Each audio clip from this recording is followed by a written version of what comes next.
Well, welcome. And we've got an excited crowd ready to hear from you. So, everybody, welcome to our North Dallas Chamber Legislative Series program number 8. I'm going to turn it over to Ramiro Garcia, who is one of our sponsors, and let Ramiro kick the program off. So, Ramiro, the floor is yours. All right. Thank you, Jeff. And again, welcome everyone to session number 8 of the Legislative Series. I'm Ramiro Garcia, Vice President, Delivery Officer for H&TV Corporation. I'd like to thank all of our sponsors for this program: AECOM, Bradley, Foster Bank, Frost Bank, HDR, HNTV, Jacobs, Encore, Health Resources, Children's Health, Reliant, and Paulsonelli. In lieu of the traditional day at the state, the Chamber is presenting a virtual series featuring legislators, other elected officials, journalists, lobbyists, and others participating in the legislative session. Now, to give everyone a little bit of update of what H&TV is and what we do, H&TV Corporation is an infrastructure design firm that was founded in 1914. Our presence in the North Texas region has been for over 65 years. A few of our current projects that are ongoing in the region include working for TxDOT Dallas District on the 345 study and the I-30 Canyon projects in downtown Dallas. We recently completed the new North Haven pedestrian bridge over US 75 for both the Dallas District and the City of Dallas. For folks that are interested, the groundbreaking is this Saturday. Jeff is shaking his head. Jeff's going to be there. Anybody who'd like to attend the groundbreaking, please let Jeff or myself know, and we'll give you some more specifics.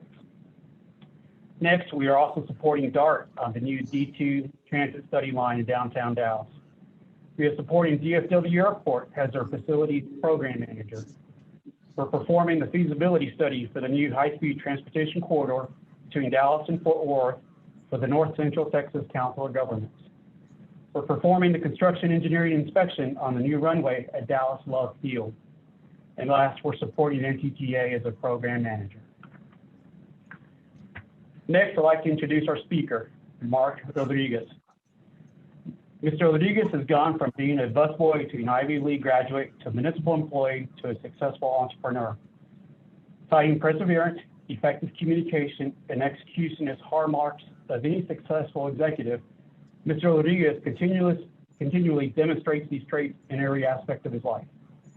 His current clients include Apple Computer, Bexar County, Brooks Development Authority, City of Eagle Pass, City of San Antonio, CPS Energy, San Antonio Water Systems, Texas Central, and the Via Metropolitan Transit Authority, to name a few. Mr. Rodriguez has served on numerous nonprofit boards of directors, including the Austin Area Research Organization, the Greater Austin Hispanic Chamber of Commerce, the Austin Convention and Visitors Bureau, United Way of Central Texas, the Greater Austin Chamber of Commerce, and the Southwest Human Services Corporation. In his work as a government relations consultant, he uses his personal experience as an entrepreneur to identify with and understand his clients' industry challenges. Clients also benefit from his expertise as a political advisor, analyst, strategist, and tactician. As a professional advocate, Mr. Rodriguez has specific expertise to address public policy issues, including utility regulation, infrastructure, urban affairs, and natural resources.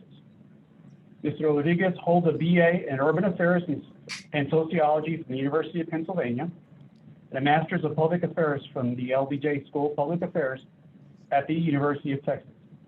Mr. Rodriguez is married to Jennifer Rodriguez and has 4 daughters, Elisa, Bella, Carmen, and Daniel. Without further ado, Mr. Rodriguez. Thank you for that kind introduction. Does somebody have that recorded? Please send that to my mother. My mother would be very appreciative, and I would be in a lot of trouble right now because my mother would know that I was late to the phone call, and that is rude. So Jeff, I'm sorry about that. I had just a lot of advocacy. I had about 15 files to deliver over to the Capitol. It's a pleasure to be with you here this afternoon for a number of reasons. One, the person that invited me, Jeff Kittner, I believe in the advocacy world, in the chamber world, local government world, anybody who shows up to every meeting probably deserves a positive response when they ask for something. Jeff Kittner's at every meeting, right? He's always on the phone. He's always participating. Agree or disagree with him, that doesn't matter. But people that are involved and constantly on the football field are a perfect way to start off this presentation because of the freeze event on top of a COVID world environment that we're at the legislative sessions. So thank you for the invitation, Jeff.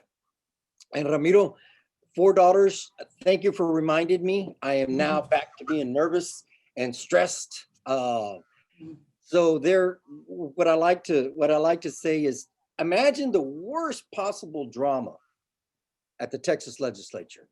Pick just a terrible example of drama.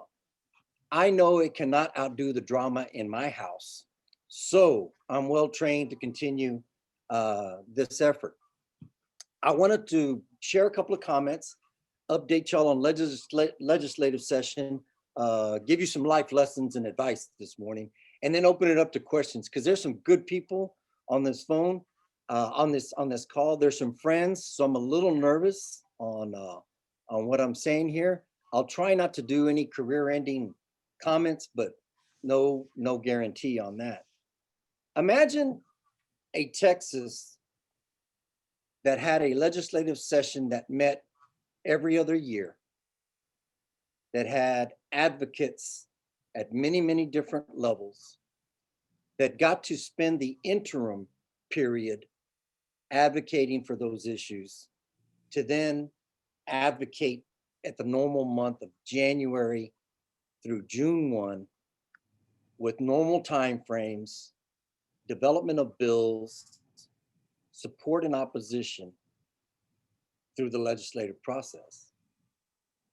That's how it was 18 months ago. That is how it is not this legislative session. And we all know why. We all know why. First, we had started, and Jeff and Chris Wallace and his team with North Texas Commission, my wife and I, lobby for North Texas Commission. We're figuring, how are we going to advocate? How are we going to navigate during a COVID session? A lot of questions, a lot of concern, a lot of people affected. And then we had a freeze event on top of that. So in reality, what you had was voter anger, freeze event, voter anger, COVID environment. And oh, by the way, we did file over 6,000 bills this legislative session. So what I originally started as an example was previously, and I don't know if we'll ever get back to those good times of an interim and advocacy and moving forward with issues. Of course, it's challenging. What Chris Wallace and NTC were really good at doing, that in spite of a COVID environment, how are we going to advocate for these regional issues? Keep in mind, in spite of, rather than blaming COVID, you had a very active organization trying to navigate around COVID. Right when we got our handle on navigating that, we had the freeze event. So now you're doubling up on the navigation effort. I call it juking and jiving, that nice low-tech phrase that everybody uses. We are juking and jiving in a whole nother manner. And there isn't a playbook for this type of legislative session. However, I will say this, people will get better at this role. Your volunteers, your local mayors, your professional lobbyists, your chamber execs. I do believe that although painful, you will have a better professional in the state of Texas representing different interests at the state capitol. The second concern, and I brought up with people in the region, is the attention, confusion, misunderstanding, understanding of the freeze event and the money, lack of money. Come on, let's be honest. We don't all understand what happened, what it means for this federal money to come down to the state of Texas. I don't think that we've all figured out what that means. That attention and time distracted the necessary attention to important things like water and wastewater, infrastructure, economic development, programming, incentives, and let's just throw the healthcare system on top. A fair debate on Medicaid expansion, for example.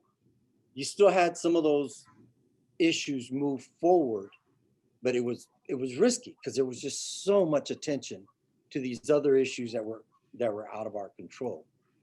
What we've seen though is organizations like North Texas Commission, they did navigate correctly. We're 3 sessions away. I mean, 3 sessions. Boy, I'm thinking in the future. We're 3 weeks away from the end of session with still a lot of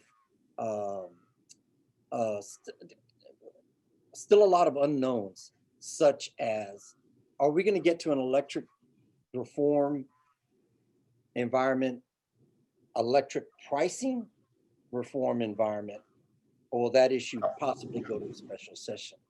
We all knew early that redistricting and the federal government, those numbers were not going to be, turned in time, and we will have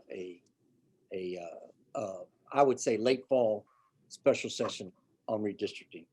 And what does that mean? So I'm going to take a 2-minute break and watch some of these hands go up for questions. I'll try and click on the chat room, but knowing me, I'll lose all of y'all if I click wrong. That in a quick nutshell is what we're about right now in Austin, Texas. I wish I could do a presentation about advocacy and effectiveness and life lessons of being in Austin, Texas. I look forward to doing that, next time under a normal environment. I really appreciate the people that are on the phone call, because what that means is you're the 0.5% of the population in your region, because most people don't want to spend time doing this. Most people don't want to spend time on advocating. Most people don't want to go to a local chamber or a local citizens committee to try and do something better for the community. So you get a special award for being that very small percentage of the population that is trying to make a difference.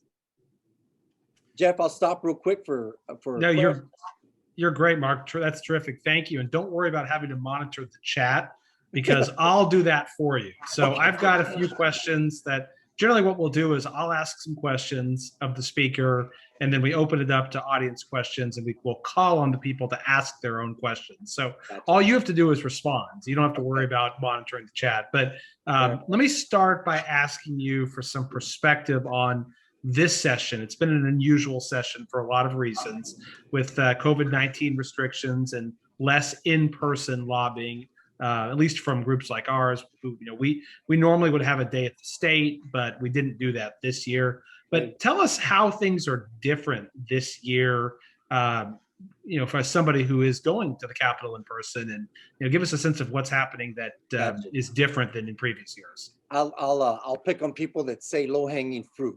There is no low-hanging fruit this session. It's everything is taking twice as long, or it's twice as hard, and that's your good issue. That's just a good issue that there's a lot of consensus on. And by twice as hard, what does that mean? You put on your mask. You have to get tested. You have to wait in the hallway. You don't know whether the Senate office allows you in with or without a test. You don't know whether the House member office is closed and an appointment is required. I didn't say that the legislators, we didn't have access. Just the rules are different because of the environment. Everything is taking twice as long. A human reaction is is like, if it's going to take that long, I don't think I want to do it. Okay. That's a human reaction. God bless Texas Municipal League on what they're having to do in this environment that's also anti-city, anti-local government, counties included, anti-local government. I know those types of organizations are realizing everything is just harder, but you can't leave your spot on the field. You really, really can't, because before you know it, we're going to be talking about how next session is less than 18 months away, right? We're 3.5 weeks from saying next session is less than 18 months away. Quick answer on that, Jeff. Oh, that's great. Thanks very much. I want to get into some of the substantive topics as well. And you mentioned in your opening Medicaid expansion and getting that a fair hearing. As you know, that's been our chamber's priority issue this session, which we believe that expanding Medicaid has both public health and economic benefits for Texas. Unfortunately, the two bills that we've been pushing, HB 3871, which is Julie Johnson's Live Oil Texas bill, and then State Senator Nathan Johnson's companion bill in the Senate, SB 117, have both stalled. Sure. Do you think these bills are dead at this point, or is there anything that groups like ours can do at this late stage to help advance them? I think the issue is not whether it's dead or not, right? Don't think in those terms. Where's the lesson that's learned? And let me tell you real quickly where the lesson is learned. In spite of COVID, in spite of a freeze event, you saw a Senate staff office of Senator Nathan Johnson navigate and stay on the field regarding that issue and not letting up. If that had not taken place, and in fairness to the House also, but Senator Johnson's staff was very instrumental in continuing and to this hour, continuing to organize the House members that want to participate in this debate. Okay, so kudos to those folks, and Chief of Staff Daisy Jaimes. That's a tough job. That is if somebody called me right now and says, "Hey, as a lobbyist, would you be willing to, do this, and we're going to pay you a monthly fee?" My answer would be no. It's almost impossible. But what you saw with Nathan's leadership is that issue stayed relevant. Then you had the federal government rescind the Article 1115 waiver. I am now out of my league on talking about the issue. I just read the newspaper article that said that. And if it wasn't for all that work from the senator's office and from the North Texas related, rep offices, I don't think the legislature would have been ready to respond to that issue. Now, it's a very technical issue, very complicated issue. But I think success is around the corner. It may not be this session, but if you stay on the football field in the interim, you're definitely ready for January 2023. Mark, I'm glad you recognized State Senator Johnson's staff, because Daisy is actually on the call. And Daisy, I don't know if you want to unmute and say a few words about the efforts that you and Senator Johnson she's here. I see her on the call. Oh no! By the way, I am that good. I knew Daisy was on the call. So Daisy, I don't know if you're in a place where you can unmute and want to say a few words about this, and if not, we can call on you later. All right, we'll come back to Daisy, but no, Mark, you're absolutely right to recognize the efforts from Senator Johnson, because without his efforts leading up to this session, we're not even talking about Medicaid expansion right now. Right. I totally agree. Now, talk about a June effort. It's harder to assess and reassess after a legislative session than it is to either talk about politics or blame people. This June and July, there's going to be some very constructive meetings amongst people that did things right and people that did things wrong. I've made some mistakes. Please don't tell my mother. Please don't tell my wife. But I've made some mistakes this session, but there was no other possible way of advocating this session if people hadn't made mistakes. Those assessment meetings, I didn't call them retreats, but June and July, smart people are going to get together and be honest about what worked well and what did not work well. Tough meeting. Good luck getting a group of lobbyists together to admit that they did something wrong. But I'm just saying those assessment meetings will be crucial because of the environment that we're in right now. Thanks, Mark. Couldn't agree more. And Daisy sent me a note and said that they're in the chamber right now, but that they are still working on Medicaid expansion. So if you are so inclined, I'll make a pitch because this is our priority issue.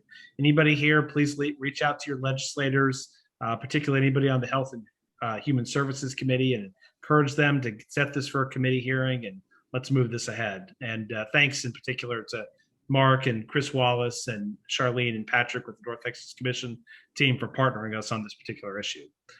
Let me turn to another issue that we get a lot of inquiries about, which is about these voter rights or voter integrity bills, depending on what side you're on.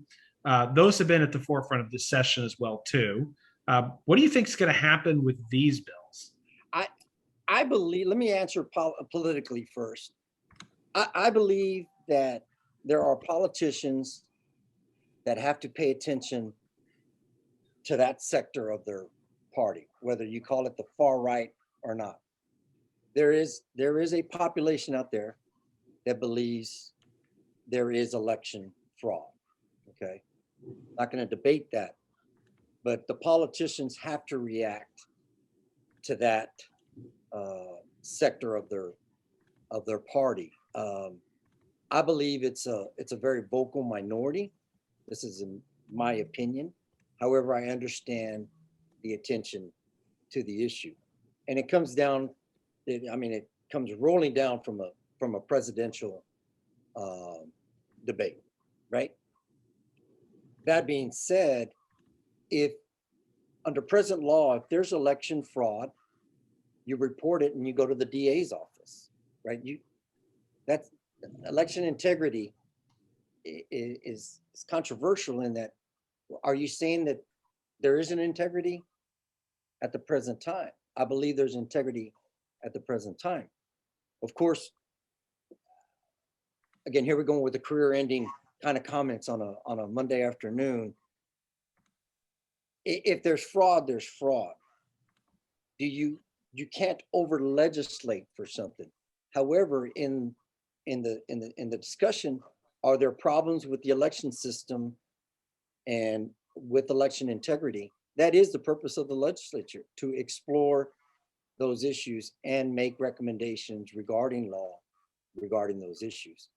My professional opinion right now is if election-related legislation passes this session, it'll probably be watered down. Great. I'm intuitive like that. It'll be watered down from the original versions and the original impetus of the issue. It does take up a lot of time that I, as a Texan, would rather see spent on water, healthcare, infrastructure, et cetera, et cetera. That's just my personal opinion as a Texan. Thanks, Mark. And we agree. There's a lot of bills which we see that, and I constantly tell people that a good portion of the session is playing whack-a-mole against bad legislation rather than focusing on good bills and things that we need to pass. And so we've had some successes, things like HB 5 on the broadband expansion. That seems to be moving ahead. But I was going to comment on that. You go right ahead. No, but it seems like for the most part, we spend a lot of time focusing on how do we defeat bad legislation. And want to ask you a question about some other legislation that we're trying to defeat, which is on some of these preemption bills, which attempt to take local control or municipal autonomy away from cities and counties. Bills like HB 2558, which is legislation that would preclude cities or counties from entering into contracts with businesses that have certain policies towards firearm companies. Tell us about your perspective this session on the local control and municipal autonomy issue and where some of these bills are going to land. Most definitely. Thank you for saying whack-a-mole legislation or whack-a-mole session. That's what I would I put in my R&D department, which is rip off and duplicate. So my next presentation is going to say, I've invented the whack-a-mole. Please use it. What my training as a lobbyist was City of San Antonio. It's not state legislators, right? I have a bias on city and local government advocacy. What was more dangerous than election integrity, other unfunded mandate issues, was the inordinate number of bills that affected local finance authority and local ordinance authority of cities, and if you want to include counties also. There's still a bond bill on the calendar today, which is why I'm going to excuse myself as being late. Some of these bond bills would have in their original form would have devastated the ability of local governments to issue bonds and or retain their status with bond ratings. And I think in this anti-city environment, legislators started figuring out, hey, you know what? Why don't we throw out something else that's anti-city? Why don't we throw out something that affects their parks and recreation program? Why don't we throw out something that does something on their procurement methods? And then sure enough, the bond bills started coming through. It's difficult for those local governments, and I see Mayor Hunt on the phone. It's difficult, but it's not going to go away. So I think it's going to be an ongoing challenge, and we're just going to have an inordinate amount of time having to defeat these issues that were originally the catchphrase was local control. Everybody wanted local control, except for this Parks and Rec program that I didn't like, except for this bond program, I didn't like. I can't sugarcoat it though, Jeff. It's going to be a tough environment for a while. Yeah, and that's unfortunate, but whatever we can do to help push issues which help maintain the cities and counties and municipal autonomy. Yeah. People on this phone call, NTC for sure, we made great examples of what we were doing well in local communities. And that does resonate with the legislator. Even if the legislator is against the issue, you can't beat the facts, and you can't beat the facts of a local government program that benefited many in the region. All right, Mark, last question from me before we turn it over to some audience questions. And reminder, if you've got questions for Mark, post them in the chat or send them to me privately and we'll call on you to ask them. But what are some less publicized bills which you've been tracking but aren't necessarily getting any media attention? We had Ross Ramsey from the Texas Tribune a few weeks ago, and I asked him the same question, and he had some interesting bills that he raised. So I'd love to hear some things that are under the radar that maybe aren't getting publicity that you're following. I think one we just mentioned in a negative sense was some of these bond-related bills with local government authority. There has been a number of bills, controversial, with legislators that did not want the governor to have authority regarding the outlay of federal relief. Outlay being the money coming down. You got to remember there was, I call it COVID-1, COVID-2, and COVID-3 because I can't keep track of the acronyms. And so I've watched those bills and those outlays and how they take place. COVID-3, a lot of people realize it's a very, very contentious, very complicated issue still as of today.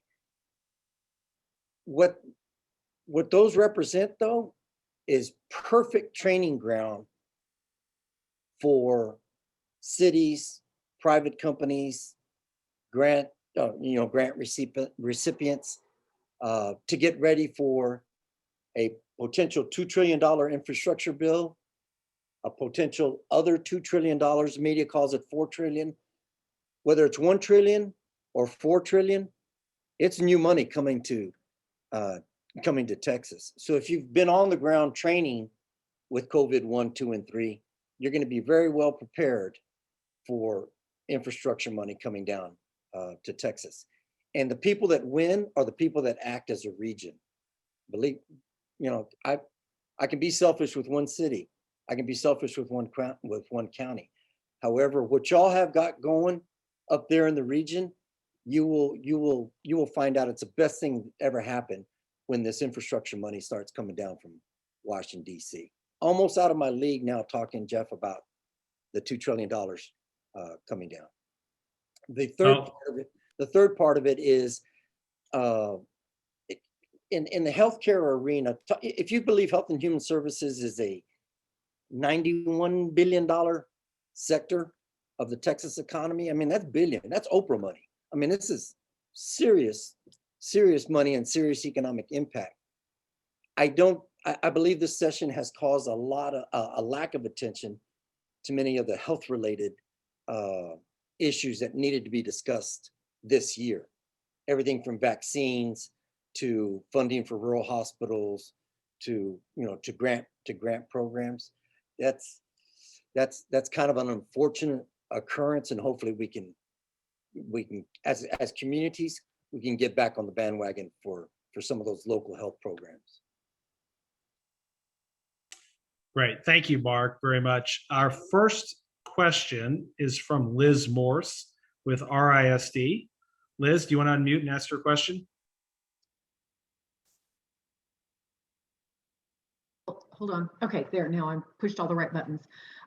Okay, so my question is about a bill that has been a little bit under the radar for me. I work with Richardson Schools and have been watching what's going on education-wise. But there are two bills. One has passed in the Senate and is over in the House, just got referred today to the Pub Ed Committee. And the other one is a House bill that was supposed to be heard tomorrow, but they had to pull it for something. And they've gained some national media attention. And basically what they say is they want to propose, or the bills propose, they discourage teachers from discussing current events in social studies courses. They prohibit students from receiving course credit for participation in activities and organizations that encourage civic engagement. And they prohibit important school-wide trainings for teachers, administrators, state agency employees, school district and charter staff on race and gender diversity and inclusion practices. So my question to you is, why are they doing this? And that's such an overreach in my opinion about what we do. If anybody is going to talk to kids about current events and issues that are important, what better place in the classroom where the teacher can help them discern facts and other stuff? It's just beyond me. Help me understand. I think the easy answer there is it's part of this overreach of the vocal minority on what they believe is best done in the classroom. Okay. Mm-hmm. I believe that as a Texan. However, I'm also going to answer that public education that's another example of how this COVID how the freeze event on top of COVID really took out a lot of the oxygen in the room when we needed to pay attention. Just agree and disagree. We needed to have a much better public ed, debate this session. So it's whoever's pushing the hardest on that wheelbarrow, and it may be a vocal minority, is seeing that bill move, right? And our governor, lieutenant governor, and speaker are having to spend too much time on issues that may not quite matter to the general population of Texas than necessary. If you give me a bill number, I'll even get you a little better report. Sure. It's House Bill 3979. Okay. And the Senate bill is 2202. Like I said, the Senate bill is actually in the House, headed for the Pub Ed Committee as of today. Gotcha. So that'd be great. Thank you. I'll be happy to check on it. And anybody who said anything positive in the chat room, you can get whatever you want on this phone call also. I did click on chat, Jeff, and I was so embarrassed on some of the compliments. I clicked it off. Well, Mark, I believe I've been pretty complimentary of you. So can you kill HB 2558 for me? Yeah. The Baggage city, calendars.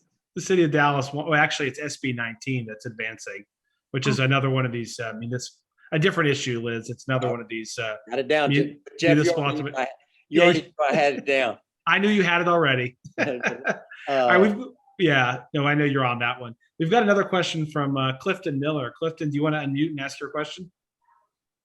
Just quickly, what do you think the appetite for the state Republican Party is now on the issue of climate change, given the recent history with climate-related disasters that have befallen this state? And I understand now the Biden administration's approach towards the climate is going to impact that. But what's your take on the appetite to recognize climate change as a reality? I think it's one of many issues that is whetting the appetite of the Republican Party. The challenge for the Republican Party is, with a President Biden, which issues will they prioritize as a party? You're going to try and boil the ocean, because that's the way they're feeling right now with President Biden. Like, oh, this is a lot, but you can't in our two-party system. I think the appetite is there, but so is the appetite for many other different issues. They'll have their challenge of prioritization. Now, keep in mind, prioritization with our session environment and the realities of what happened in Texas.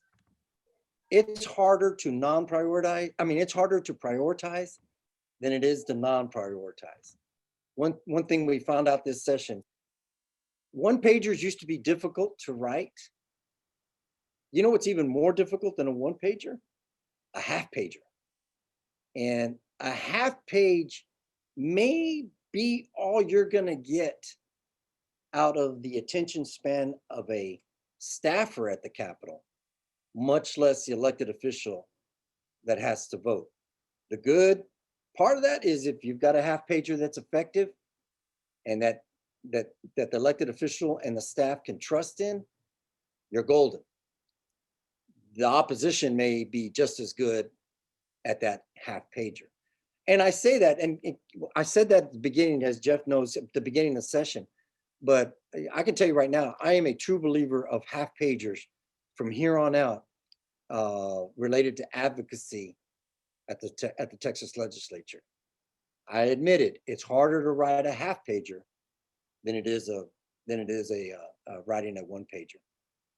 So Clifton, I think back to your question, it is on the list for the party to capitalize on under this president. However, there's a lot of different issues that may be part of that mix. Thanks, Mark, and thanks, Clifton, for that question. Next question is from Ken Malcolmson. Ken. Hey, Mark, thanks so much for being here today. We really appreciate it. Golly, what a treat to have you here and have your perspectives. I actually gave Jeff, I think, 5 questions, but I'm going to try to get it down to 1 right now. And that is, Jeff referenced election integrity laws. We're also talking transgender limitations, concealed carry, and we're being told that these are all, quote, cultural issues. Should business weigh in on these discussions? And as an example of that, we have a representative from American Airlines, Billy Gluns, on this call, and he can clearly relate to these issues. So what's your opinion, Mark? Should business be weighing in on these debates?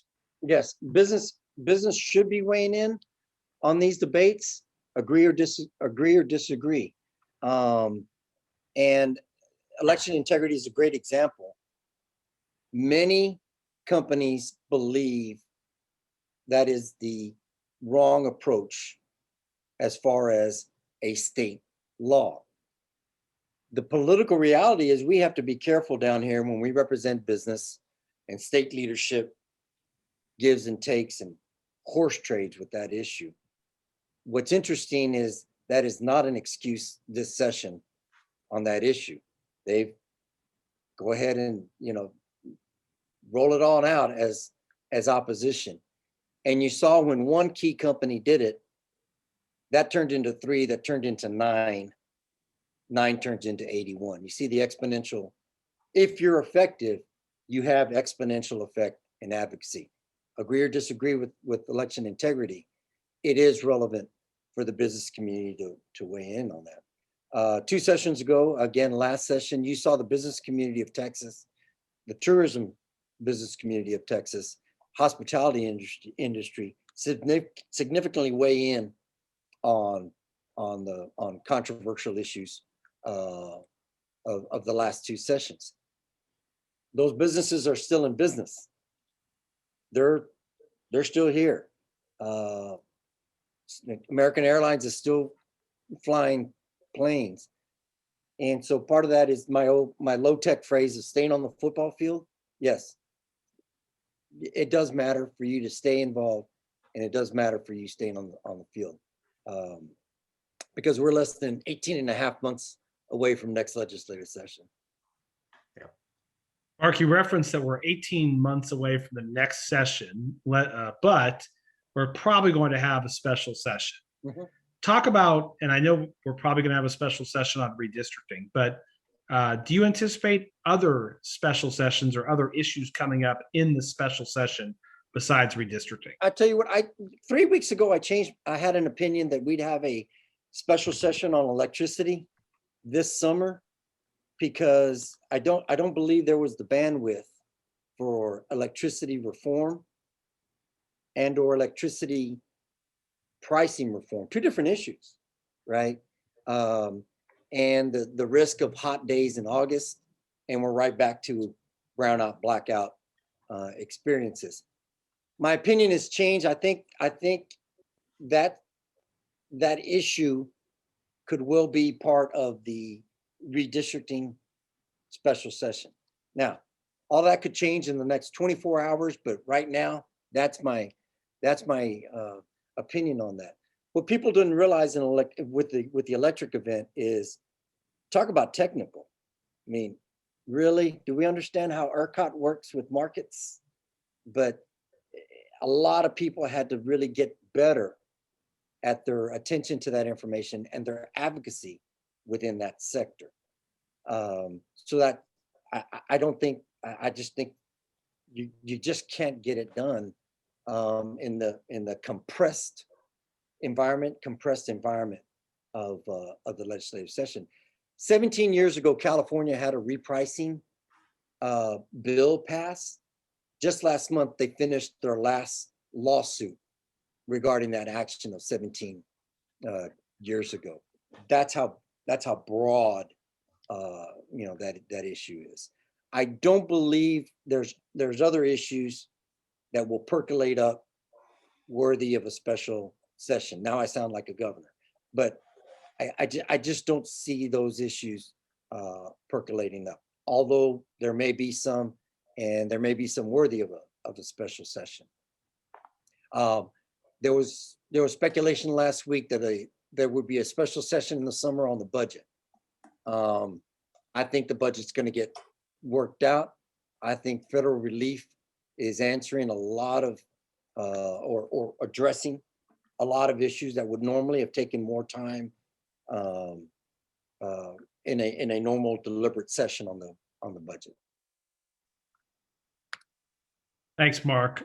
Real quick, last question from me. The 86th session seemed to be known as a public education session. We got a lot done with school finance reform. What do you think this session is going to be known for when all is done?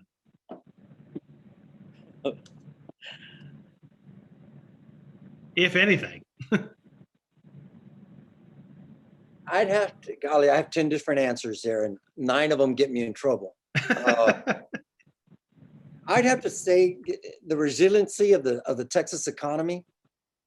I sound like an operative right now, but the resiliency of the Texas economy and us as a state being able to balance the books, and not everybody got what they wanted. There's good causes. There's funding. We could have a debate for 2 hours.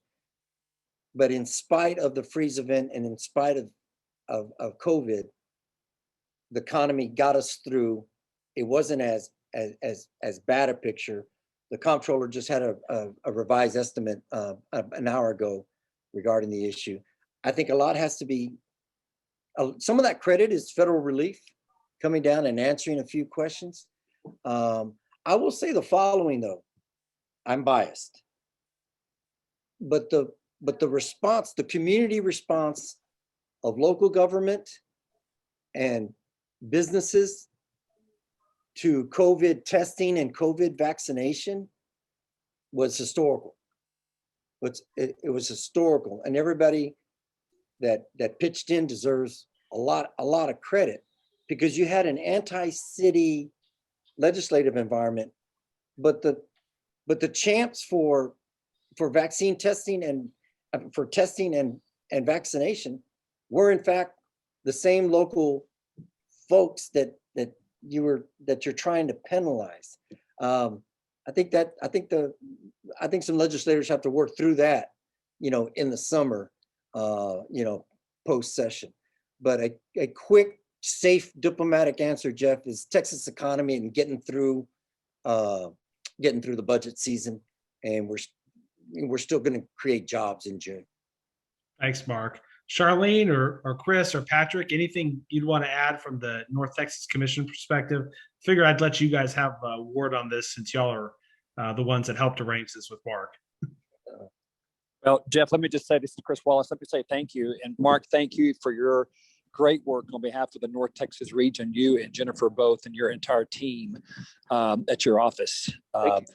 I tell you that Rodriguez's coupled with our internal team with Charlene and Patrick, myself, and other lobbyists here at the commission with Jim Keffer and Dr. Charles Luke, I can assure you that our region, all 13 counties, are well represented. And while I'm talking about good work, Jeff and Ken, let me say thank you to you and the North Dallas Chamber as well for your huge role that you play with our regional chamber coalition. And Mark referenced some of that work earlier. So Mark, thank you for being here today. And to the North Dallas Chamber and our friends, Ken and Jeff and team, thank you for this opportunity. Thank you, Chris. And thank you again, Mark. And we are now at 3 o'clock, so I'm going to turn it back over to Ramiro to close us out. Gotcha. All righty. So Lucas, thank you very much for being here with us this afternoon with us. Very informative. I think as you've seen the chat, a lot of folks are thanking you for this presentation. As a token of appreciation, the Chamber will be making a donation on your behalf to the Austin Street Shelter. Thank you again. Thanks everyone for joining us this afternoon, and we'll leave the line open for a little bit for some networking. And so, Mark, you're welcome to stick around and chat with anybody who's got follow-up questions. Normally, we keep the line open for 15 or 20 minutes, but anybody who needs to drop off, of course, can do so as well. But if you want to stay on, chances are that Ken and I will call on you. Got it. I'll tell you what. One last chat I would mention is this is the best you've ever seen the North Texas Commission, as far as a legislative session, but it's not the best it will ever be, right? We're going to learn a lot of lessons, and we're going to assess. So if you think we're good now, can you imagine 18 months from now when there's a whole nother program? And then you'll also see, it could be the best it ever will be soon enough. And it takes a lot of work. It takes a lot of work with people on this phone call. And I appreciate it. Thank you, Mark. Thanks so much. We really appreciate it. Gosh, what a treat to have you here. So are you able to stay on, Mark, or are you going to move on? You know what? I'm watching session right now, so I'm going to stay on. Well, so Jeff, if you don't mind, I might ask a couple of the go ahead. one question that I had in my chat feature here. There's a couple of things, Mark, that I think are of interest right now. One it was the whole issue around this budget revenue estimate from Comptroller Hager's office. This may be just more educational than anything else, but if we're expecting $1.67 billion more in revenue in the next biennium, what actually happens now at this point? Does that get incorporated into some of the budgeting, or does that just go to the rainy day fund? No, again, I may not have the right answer here, but the first part of that is the comptroller has available revenue. Okay, so that's money in the bank. And then he will be given a state biennial budget for that. So if you're in the budget process right now, agree, disagree, people have different opinions, that budget may not be fully funded right now as it sits in the Senate House Conference Committee. Another opinion is it is fully funded and it can fund other things based on the comptroller's estimate this afternoon, right? And So the Senate budget that was then presented to the House, that budget isn't completely baked. Exactly. And then the House's counterpart of that, that's not completely baked. by no means, the House counterpart and the response is now SB1, the budget, okay? And since I have extra time, I'm not in that room where they're gonna spend more, where they're gonna be able to make decisions on $1.7 billion, because I would definitely have some opinions, and they involve 4 daughters regarding that money. So right now, it depends whether you believe the present version of the budget is fully funded or not fully funded. The comptroller's role is just to have the authority to say, this is the budget, and I will pay for that budget with the revenue that is available. If somebody else has a different perspective, I'd love to hear it also. But outside looking in right now, Ken, that's the way I see it. That's great. Thank you, Mark. That's helpful. We sometimes, we feel like Jeff and I talk about this all the time, and I've talked to Charlene about this, but we feel like we're very educated on a lot of the things that happen in Austin. But every day we come up with a question and go, what's going on here? I'm not sure I understand how this works. So it really is confusing to us. I go from well-educated to well-edumacated real quick the legislature's it's a big old sandbox of humility on any given day, but you get through it and you learn and you relearn and you assess and you reassess, and that's the only way to stay on the field. Yeah. Now, the second part, let me answer one more thing. Say there's a state budget and we have the money to pay those bills, and there's some money left over. Okay. Like I said earlier in the phone call, we're 18 months and 2 weeks away from next session, right? If you believe there's available revenue and you make a good economic case for that issue, you've got 18 months to work on that. The real effective people will work hard for 12 months. We're now less than 12 months before the Legislative Budget Board produces the document in the early fall of 2022. So plenty to work on here, but see how I just went from an 18-month gap to now a 12-month gap. And Charlene's shaking her head, and she's going to call me June 1 saying, Mark, what's available revenue?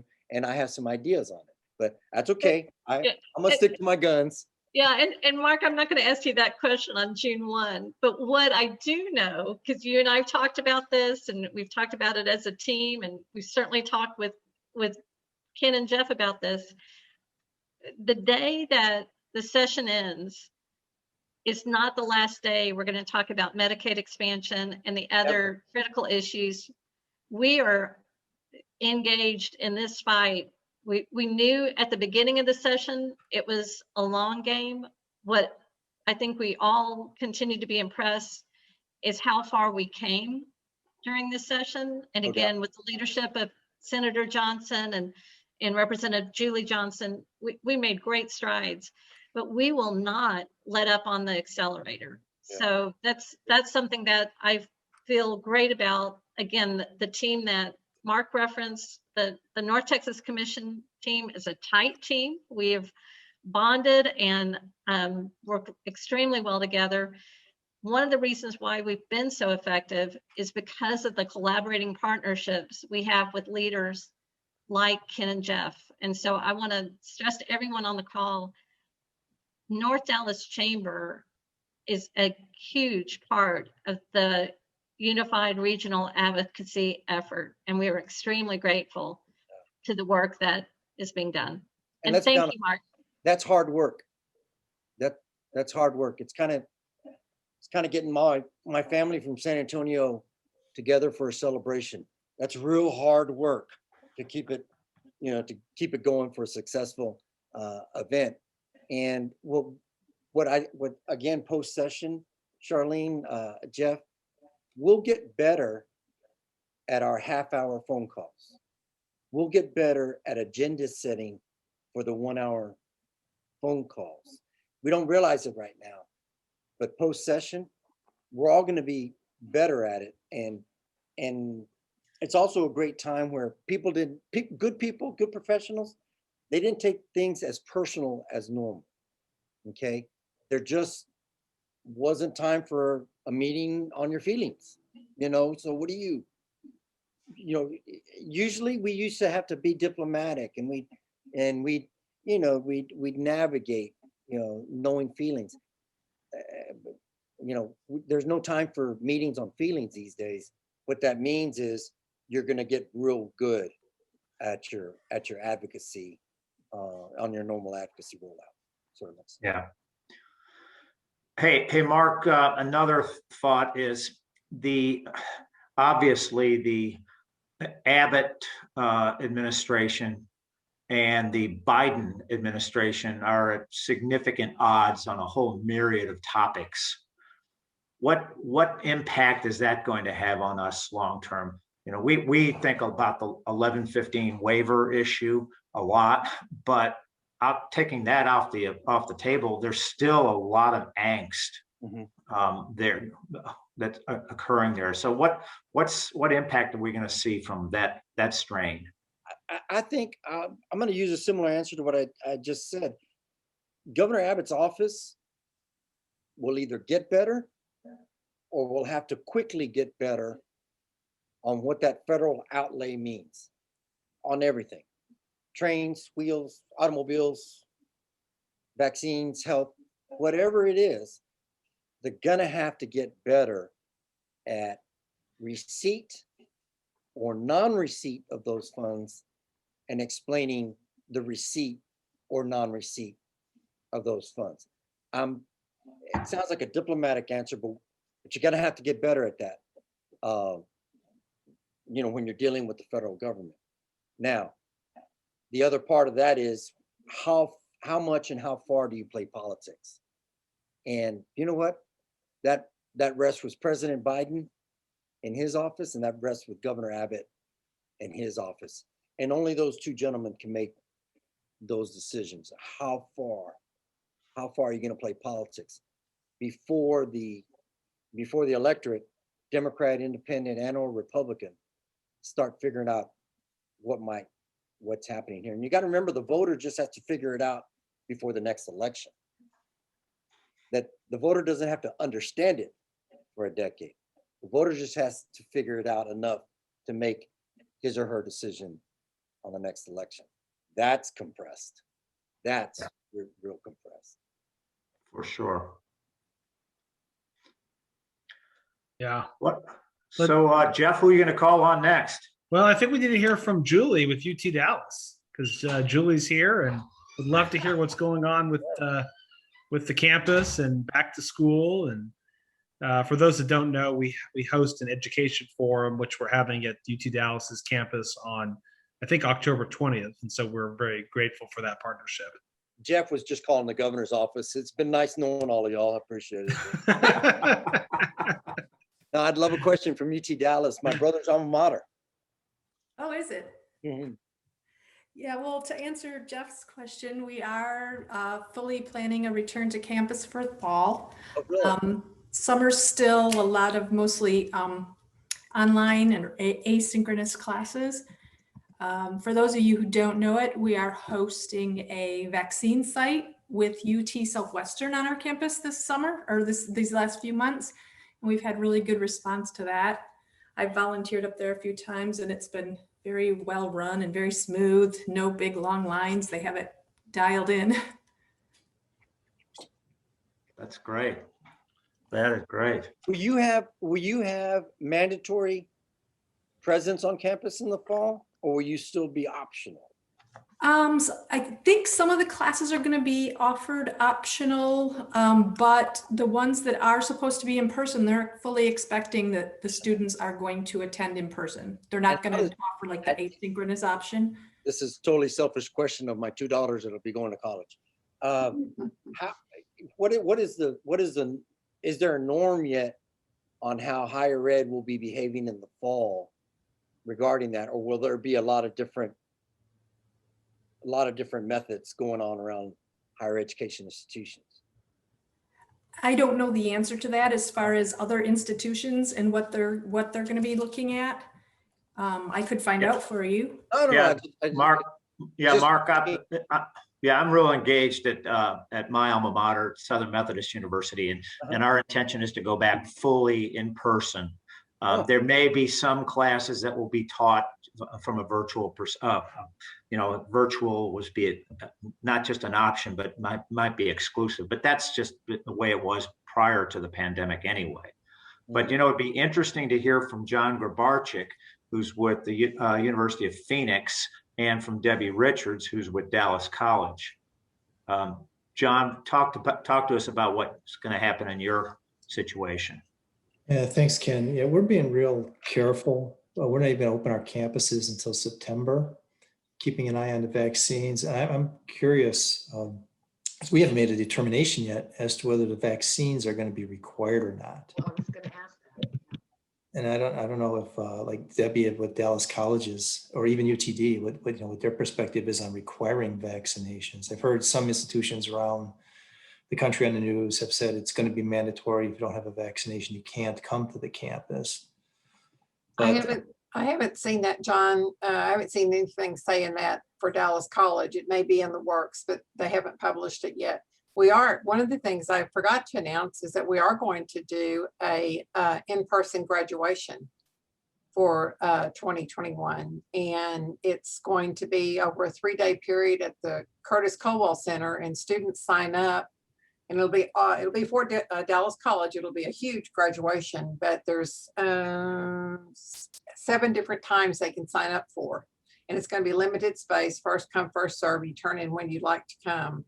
And I will be volunteering, but that's about as much as I know right now. But I know the students are so excited about having a place to actually walk. Yeah, we actually use that facility as well. We're November 13th. We're planning an in-person one as well this year. Yeah, I try to stay away from there during the summertime. They usually have, 30 or 40 graduations in June. And it's right by the Sam's that I go to. I think we're doing a in-person one as well in August. And oh, good. Yeah, they're doing the May one virtual, but August they're going to do an in-person for graduates that missed these, if they can come back this past year. And as far as I know, we've already sort of announced that we can't require, or we're not going to require the COVID vaccines. And we've even basically been told we're not supposed to ask people if they've been vaccinated. Oh. So I don't know if that will change as the climate changes on that, but I think they're sort of leaning more toward following. They can't require, I'm fully vaccinated and I reported it because I'm proud of it. And, but as an employee, I do not have to report that. Ken, my wife and I will be at SMU in a couple of weeks for the graduation of our oldest daughter. And well, fantastic, Mark. And you're going to hear a great commencement speech. Did you hear who the speaker is? No. It's Whitney Wolfe Herd.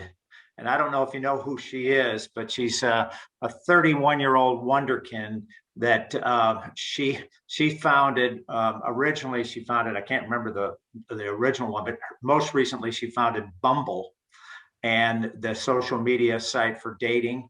And the bottom line is that she is the youngest youngest IPO billionaire in history. Wow. She became a billionaire at the age of 30. My wife will be, will be crying and celebrating because she's proud of her daughter, and I'll be crying and celebrating my pay raise. Well, that's for sure. It is an expensive proposition. It But was a for great Mark experience, spent, by the way. It was a yeah, great experience.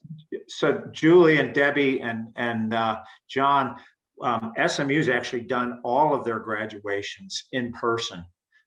Even back last May did one in person. Now it was outside at Ford Stadium on the field and with significant social distancing protocols in place. But the bottom line is they've just stayed the course on graduations. They just think it's too important not to pass on those. Should mention, we did have a ceremony in April in Phoenix. Had 1,000 students participate. But if you think education is expensive, try ignorance. Yeah, true. Yeah. Hey, Mark, what about the mask mandates in the chambers? Are you, how's that working for you? I tell you what, when the governor rescinded the text, the mask mandate, there was confusion. What does that mean?